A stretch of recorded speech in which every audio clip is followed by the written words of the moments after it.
Prostate massage seems to be a hot topic on YouTube right now. It's like a dream come true.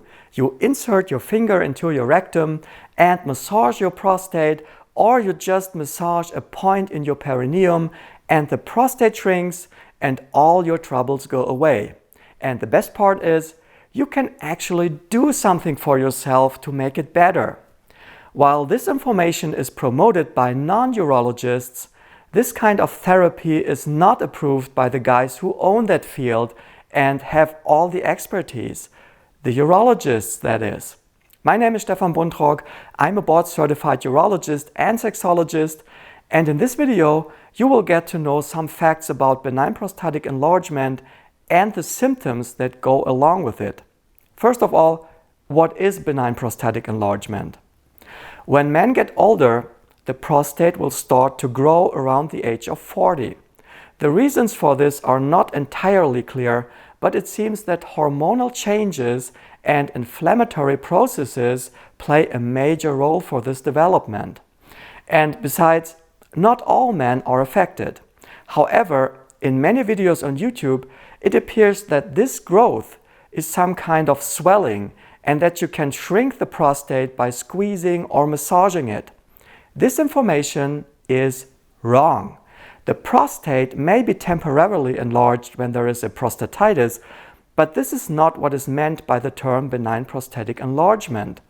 This enlargement is the result of real growth, which is called hyperplasia.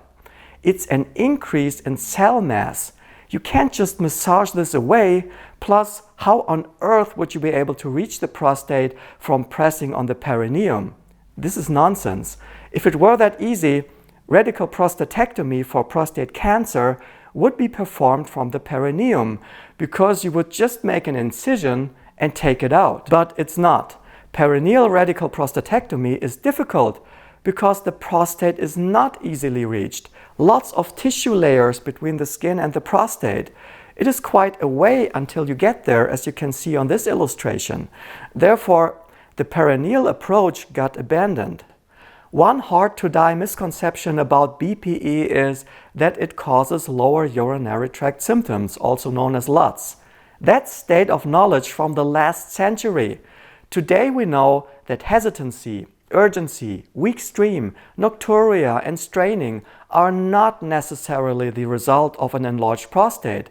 This is an illustration from the current guidelines of the European Association of Urology. Among these 13 points which are listed as reasons for LUTS, the prostate is just one of them. In my experience, a certain configuration that leads to growth into the lumen of the bladder, we call this intravesical growth, is one of the few reasons where the prostate is responsible for these symptoms. Otherwise, there is no obvious correlation between prostate size and the resulting symptoms. I have seen many men with large prostates who didn't have any symptoms at all, and many men with slightly enlarged prostates who are suffering big time. Maybe I should also mention that urologists also treat women. I think many of you are not aware of that. However, once in a while I also see a woman with LUTS, and sometimes her complaints are strikingly similar to what I hear from men, but women don't have a prostate. So we just go and tell them it's a chronic bladder infection, despite the fact that urine cultures are negative and don't back up that diagnosis. If she had been a man, she surely would have gotten a diagnosis of benign prostatic enlargement. With accumulating years of experience, I finally found out that an overactive pelvic floor often causes these types of problems, even erectile issues. So when I started to treat the pelvic floor with shockwaves targeted at muscular trigger points in the perineal area, the symptoms very often disappeared. Physiotherapy of the pelvic floor often has a similar effect. So I'm working together with a pelvic floor therapist in town to combine these two methods and get the best results from both worlds. But this is muscular problems, so the prostate is not the bad guy in many cases.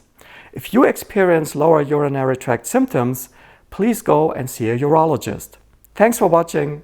Bye bye.